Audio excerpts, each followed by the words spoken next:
اے کربلا اے کربلا اے بسم اللہ الرحمن الرحیم۔ ٹائم پلس ود مبشر انوار کے ساتھ آپ کا ہوسٹ حاضر ہے۔ ناظرین کرام، اللہ رب العزت نے الہامی کتاب میں یہ ارشاد فرمایا ہے کہ مہینوں کی گنتی اللہ کے نزدیک 12 مہینے ہیں، ان کے حکم میں جس دن اس نے پیدا کیے تھے آسمان اور زمین، ان میں 4 مہینے ہیں ادب کے، یہی سیدھا دین ہے۔ ناظرین، آج محرم الحرام شروع ہو چکا ہے۔ محرم الحرام کے مہینے میں اللہ رب العزت نے جو رعایات عنایات اپنے بندوں پر عطا کی ہیں، آج ہم ان سے جانیں گے، ان کے متعلق بات کریں گے، اور اس کے علاوہ اس ماہ محرم کی کیا کیا عنایات ہیں، یا اس میں کون سے ایسے اعمال ہیں جس سے اجتناب کرنا چاہیے، جن سے رک جانا چاہیے، جن کے کرنے سے اللہ رب العزت کا قہر ٹوٹ پڑتا ہے، اس کی آمد ہو جاتی ہے، اور ایسے کون سے اعمال ہیں جن کے کرنے سے اللہ رب العزت کا کرم، رحمت جوش میں آتی ہے۔ آج اس پروگرام کے لیے ہمارے ساتھ جو مہمان ہیں وہ ماشاءاللہ دین اسلام کی ترویج کے لیے اپنی بھرپور کوششیں کاوشیں کر رہے ہیں، اور گزشتہ کئی برسوں سے کر رہے ہیں۔ مکتبہ دارالاسلام کے فاؤنڈر جناب مولانا عبدالمالک مجاہد صاحب، اور ان کی بے شمار تصانیف منظر عام پر آ چکی ہیں، اور یہ ماشاءاللہ ابھی تک اس دین کی ترویج کے لیے مسلسل کوشاں ہیں۔ آئیے ہم اپنے معزز مہمان سے یہ پوچھتے ہیں کہ حرمت محرم کیا ہے، اور اس کے فیوز و برکات اللہ رب العزت کی نظر میں اس کے بیان کے مطابق، اس کے احکامات کے مطابق، اور سرکار دو عالم صلی اللہ علیہ وسلم کی سنت کے مطابق کیا ہیں۔ جی السلام علیکم۔ السلام۔ سب سے پہلے تو میں آپ کا مبشر انوار صاحب، آپ کا اور تکبیر کا ٹی وی کا بہت شکر گزار ہوں کہ انہوں نے مجھے موقع دیا ہے، اور انشاءاللہ ہم محرم الحرام کے حوالے سے گفتگو کریں گے، اس مہینے کے اندر جو احکامات ہیں اس کے حوالے سے، اور خاص طور پر ہمیں کون سے کام کرنے چاہیے، جیسا کہ آپ نے فرمایا۔ سب سے پہلے تو یہ سمجھ لیجئے کہ محرم کا معنی کیا ہے۔ محرم کا معنی جو ہے وہ ہے انتہائی عزت والا، انتہائی قابل احترام، حرمت والا مہینہ۔ صحیح۔ تو جیسا کہ آپ نے بھی اپنی گفتگو میں کہا ہے کہ یہ مہینہ جو ہے 4 مہینے ایسے ہیں اسلام کے اندر جی، جن مہینوں کے اندر کو اللہ تعالیٰ نے حرمت والا مہینہ قرار دیا بے شک۔ اور کب سے حرمت والا مہینہ قرار دیا ہے؟ یہ 4 مہینے جب سے یہ زمین و آسمان بنے ہیں۔ قرآن پاک کی وہ آیت جس کا آپ نے ذکر کیا ہے کہ ان عدت الشہور عند اللہ 12 شہرا فی کتاب اللہ یوم خلق السماوات والارض منہا اربعۃ حرم، کہ جب سے آسمان اور زمین پیدا کی گئی ہے اس وقت سے لے کر، یعنی ہم یہ کہہ سکتے ہیں ہزاروں سال پہلے سے اللہ رب العزت نے یہ 4 مہینے، ان میں 3 مہینے ایسے ہیں جو کہ مسلسل ہیں، جی، ذی القعدہ، ذی الحجہ اور محرم۔ جی، یہ 3 مہینے ہیں جو مسلسل ہیں، اور ایک مہینہ جو ہے وہ رجب کا مہینہ ہے۔ اب محرم کے مہینے کی جو ایک سب سے بڑی شان سمجھ لیجیے وہ یہ ہے کہ یہ اسلامی کیلنڈر کا سب سے پہلا مہینہ ہے، ٹھیک ہے؟ جی جی۔ اچھا، اب اسلامی کیلنڈر کی حالت یہ ہے کہ یہ مسلمانوں کا تشخص بھی ہے۔ نبی کریم صلی اللہ علیہ وسلم جس وقت مکہ مکرمہ سے ہجرت کر کے مدینہ شریف تشریف لے گئے تو وہ مہینہ جو تھا ربیع الاول کا مہینہ تھا، لیکن حضرت عمر فاروق رضی اللہ تعالیٰ عنہ نے، جس طرح عیسوی کیلنڈر ہے جی وہ حضرت عیسیٰ علیہ السلام سے شروع ہوتا ہے، تو مسلمانوں نے حضرت عمر فاروق رضی اللہ عنہ کے دور میں یہ سوچا کہ مسلمانوں کا بھی اسلامی کیلنڈر ہونا چاہیے۔ جی۔ اچھا، اس کا آغاز ہونا تو چاہیے تھا ربیع الاول کے مہینے سے، لیکن جب ہجرت نبی صلی اللہ علیہ وسلم نے ہجرت کی اس وقت سے ہونا چاہیے تھا، لیکن بالاتفاق یہ ہوا کہ محرم کے مہینے سے اسلامی کیلنڈر کو شروع کیا جائے گا۔ جزاک اللہ۔ اور اس میں مبشر صاحب بات یہ ہے کہ یہ صدیوں تک مسلمانوں کی ایک شناخت تھی، اور اسلامی کیلنڈر کے حوالے سے یہ سمجھ لیجئے کہ جتنے بھی عبادات ہیں، مثال کے طور پر ہم یہ بات کہیں کہ رمضان کا مہینہ ہے، رمضان کے روزے فرض ہیں۔ اب رمضان کا مہینہ کب شروع ہوتا ہے؟ نبی صلی اللہ علیہ وسلم کی حدیث سے آپ نے ارشاد فرمایا سوموا لرؤیتہ وافطروا لرؤیتہ، کہ جس وقت چاند کو دیکھو تو اس وقت روزہ شروع کرو. ہاں جی, چاند جب نظر آئے گا تو ہم کہیں گے کہ جی آج رمضان کا مہینہ شروع ہو گیا. اس طرح حج کا مہینہ ہے, حج کا مہینہ جو ہے وہ بھی کب شروع ہوتا ہے؟ ذی الحجہ کے مہینے میں, اور چاند سے شروع ہوتا ہے. ٹھیک ہے, قمری مہینے, قمری مہینے سے.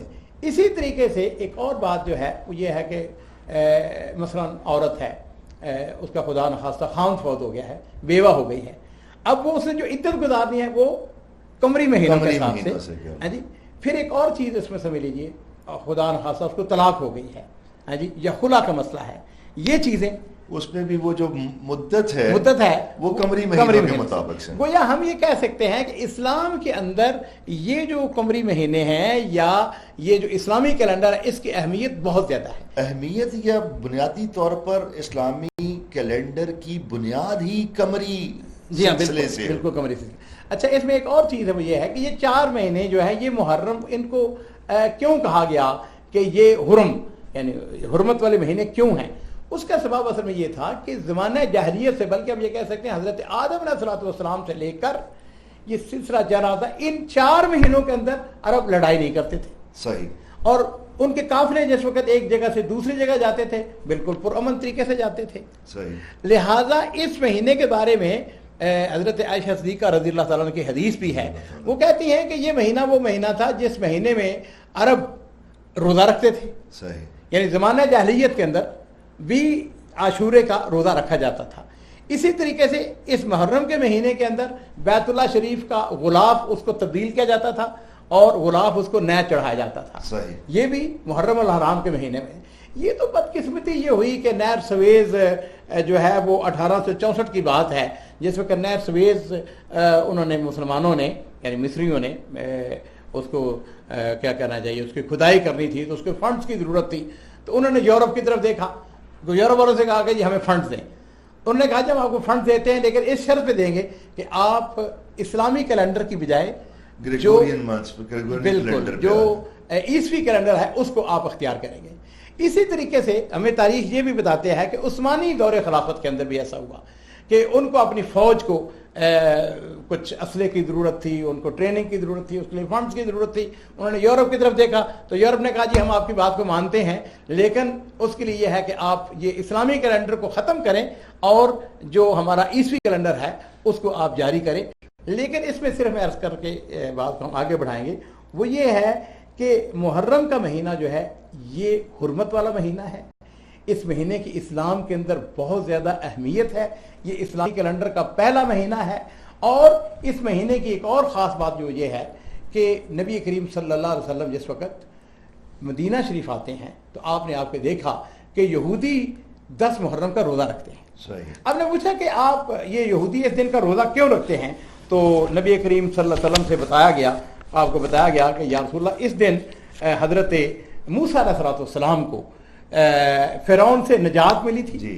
جی فرعون اس دن غرق ہوا تھا اور حضرت موسیٰ علیہ السلام نے جو ہے وہ شکرانے کے طور پر اس دن کو روزہ رکھا تھا. تو حضرت محمد رسول اللہ صلی اللہ علیہ وسلم نے ارشاد فرمایا, آپ نے فرمایا کہ موسیٰ میرا بھائی تھا, ہم اس بات کے زیادہ حقدار ہیں کہ ہم عاشورے کا دن کا روزہ رکھیں. بے شک. اچھا پھر دیکھیے جیسا کہ آپ نے بھی فرمایا اس بات کا ذکر کیا ہے کہ اس مہینے کے اندر کچھ برکات بھی ہیں.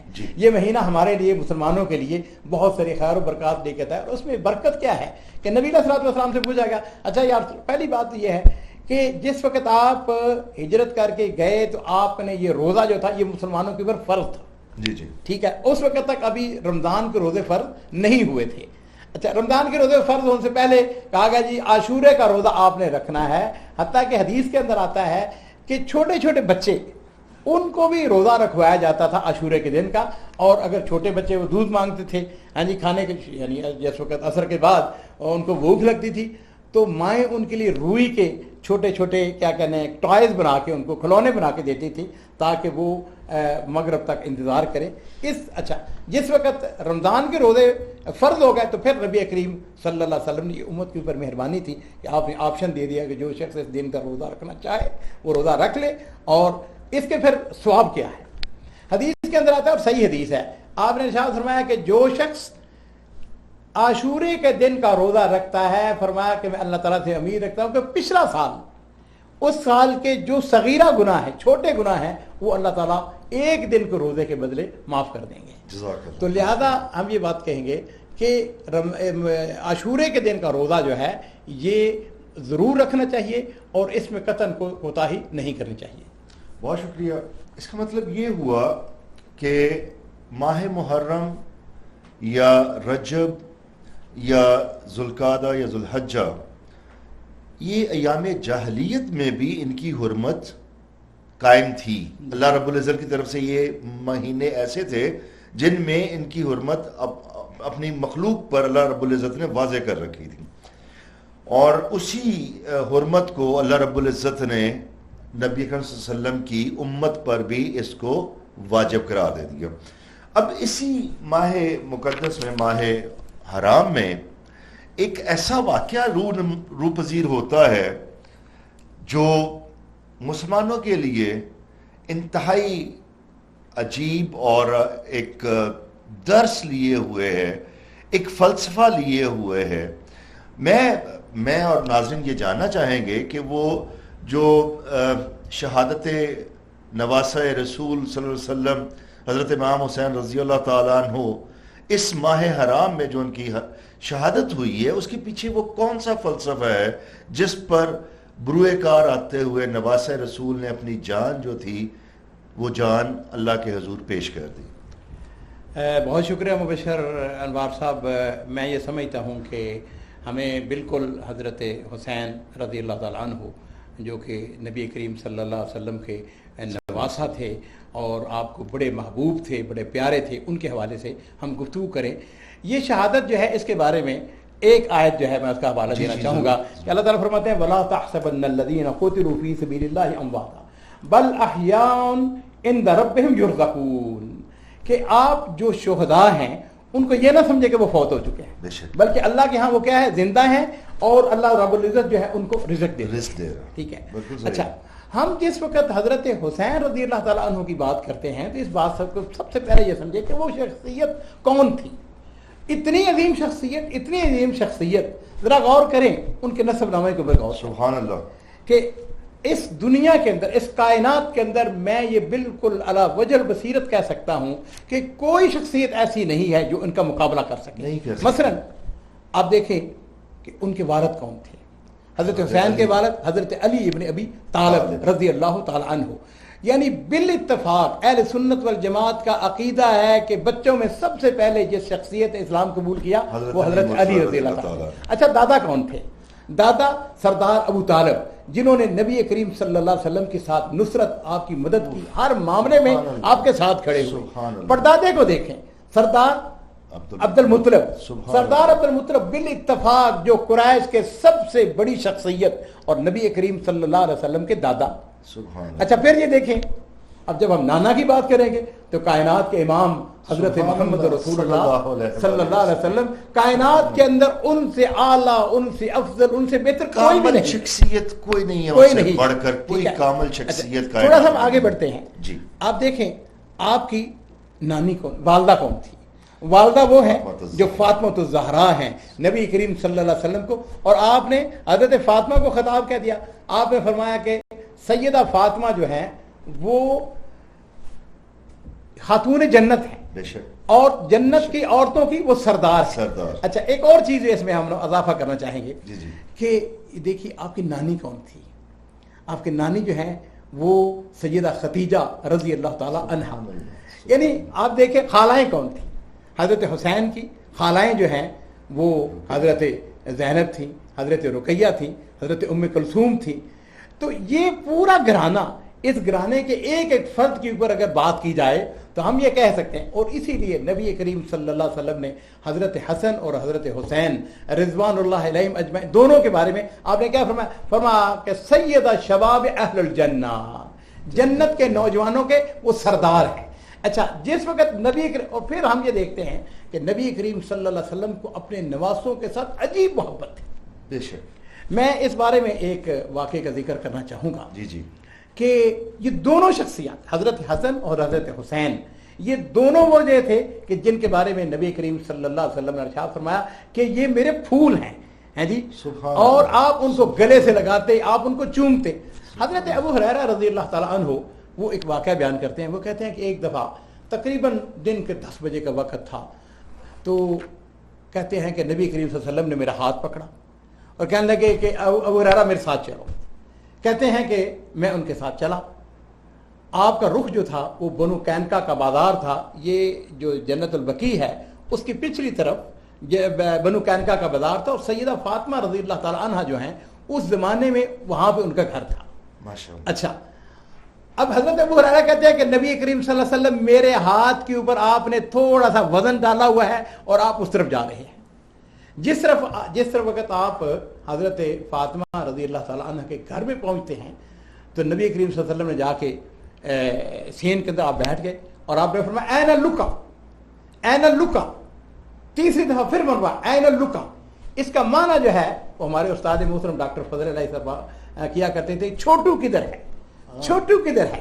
یعنی جس طرح بالکل ایک دادا یا ایک نانا جس وقت اپنے گھر میں جاتا ہے تو جا کے کیا کہتے ہیں, بھائی چھوٹو کدھر ہے, اس کو لے کے آؤ.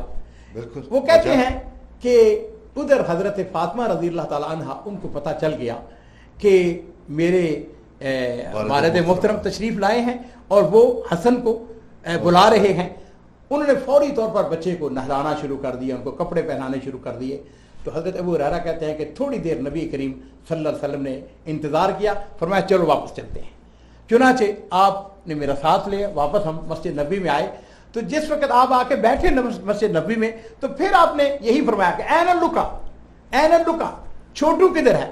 وہ کہتے ہیں اتنی دیر میں نے دیکھا کہ چھوٹا سا حسن جو ہے اس نے پٹکا پہنا ہوا ہے, خوبصورت وہ مدنی دور کے کپڑے, شہزادہ چھوٹا سا, وہ بھاگتا ہوا آیا اور نبی کریم صلی اللہ علیہ وسلم نے اپنے ہاتھوں کو ایسے پھیلا دیا. ماشاءاللہ. آپ نے فرمایا ایسے, اور حضرت حسن جو ہے انہوں نے اپنے ہاتھوں کو ایسے پھیلا کے کہا ایسے. اور پھر وہ کہتے ہیں کہ میں نے دیکھا کہ ایک چھوٹا سا نواسا جو ہے وہ نبی کریم صلی اللہ علیہ وسلم کے سینے کے ساتھ آ کے لگ جاتا ہے, وہ کود جاتا ہے, اور نبی کریم صلی اللہ علیہ وسلم جو ہے بے اختیار آپ نے اپنے نواسے کو چومنا شروع کر دیا. سبحان اللہ.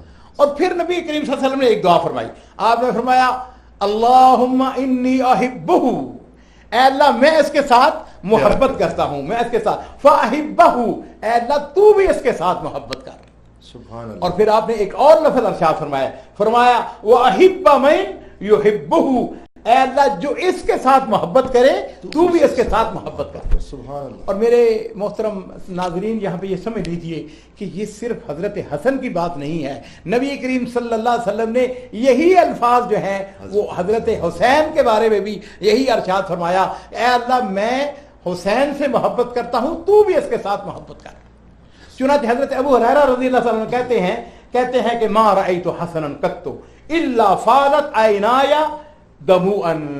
کہتے ہیں کہ جب بھی میں نے اس کے بعد حضرت حسن کو دیکھا تو فرط محبت سے میری آنکھوں کے اندر آنسو آ جاتے ہیں. تو میرے ناظرین, میرے بھائیوں, سمجھ لیجئے ہم حضرت حسن, حضرت حسین, اہل بیت کے ساتھ انتہائی زیادہ محبت کرتے ہیں. وہ ہمارے ایمان کا حصہ ہے. اور یاد رکھیے اہل بیت کے ساتھ محبت جو ہے, اگر کوئی شخص اس کو ادنا سا, ہم تو تصور بھی نہیں کر سکتے ہیں, وہ ہمارے ہیں, ہم ان کے ساتھ. اور اسی لیے نبی کریم صلی اللہ علیہ وسلم کی ایک اور حدیث ہے, آپ نے ارشاد فرمایا حسین منی وانا من حسین, حسین مجھ سے ہے اور میں حسین سے ہوں. تو اس لحاظ سے میں یہ عرض کرنا چاہوں گا, سب سے پہلی بات آج کے اس پروگرام کی وساطت سے اپنے ناظرین کو میں کہنا چاہوں گا کہ میرے بھائیوں, حضرت امام حسین یا حضرت حسن یا اہل بیت یہ ہمارے ایمان کا حصہ ہے. ہم ان کے ساتھ شدید محبت کرتے ہیں, اس لیے محبت کرتے ہیں کہ نبی کریم صلی اللہ علیہ وسلم ان کو چوما کرتے تھے.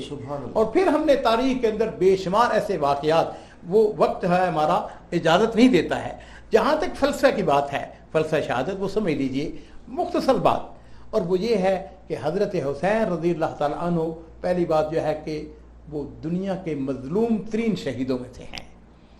جس وقت انہوں نے دیکھا کہ اپنے والد گرامی حضرت علی رضی اللہ تعالیٰ عنہ کی وفات کے بعد, شہادت کے بعد, حضرت حسن رضی اللہ تعالیٰ عنہ نے امت کی سہولت کے لیے انہوں نے دستبرداری اختیار کر لی, خلافت سے پیچھے ہٹ گئے. اور اس کے بعد جس وقت انہوں نے دیکھا کہ یزید کی بیعت جو ہے وہ زبردستی لی جا رہی ہے. اسلام کے اندر اس بات کا کوئی تصور نہیں تھا ولی عہد کا. انہوں نے جب دیکھا انہوں نے کہا کہ نہیں, انہوں نے بیعت نہیں کی ہے, یزید کی بیعت نہیں کی ہے. اور ہم یہ سمجھتے ہیں کہ یہ ان کا اختیار بھی تھا. انہوں نے جب دیکھا کہ تھوڑا سا رخ مڑ رہا ہے تو اس کے لیے پھر انہوں نے قربانی دی, اس کے لیے وہ باہر نکلے, ان کے ساتھ لیا لوگوں نے, ان کے خاندان نے ساتھ دیا. اور یہ نہیں ہے کہ صرف حضرت حسین نے بیعت نہیں کی یزید کی, بہت سارے لوگ تھے جنہوں نے بیعت نہیں کی ہے.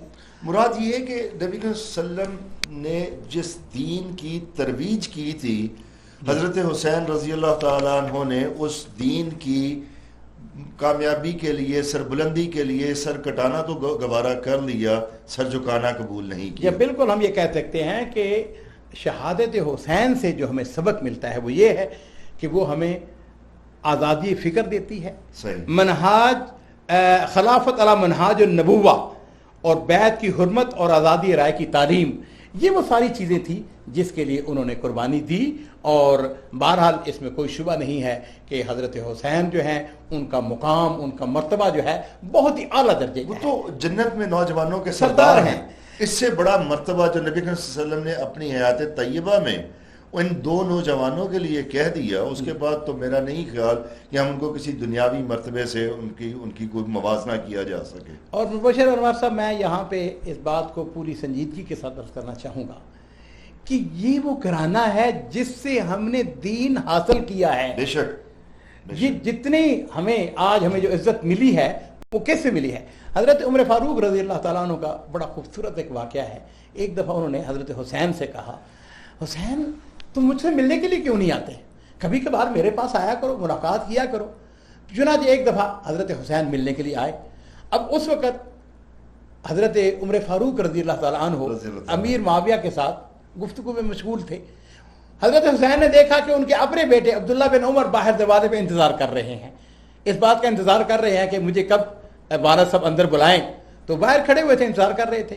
حضرت حسین نے تھوڑی دیر انتظار کیا, دیکھا کہ بیٹے کو اجازت نہیں مل رہی ہے تو واپس چلے گئے. چند دنوں کے بعد حضرت حسین ان کی ملاقات حضرت عمر فاروق رضی اللہ تعالیٰ سے ہوتی ہے. انہوں نے کہا بیٹے تم آئے کیوں نہیں؟ انہوں نے کہا میں آیا تھا تو میں نے دیکھا کہ آپ کا اپنا بیٹا جو ہے وہ انتظار کر رہا ہے.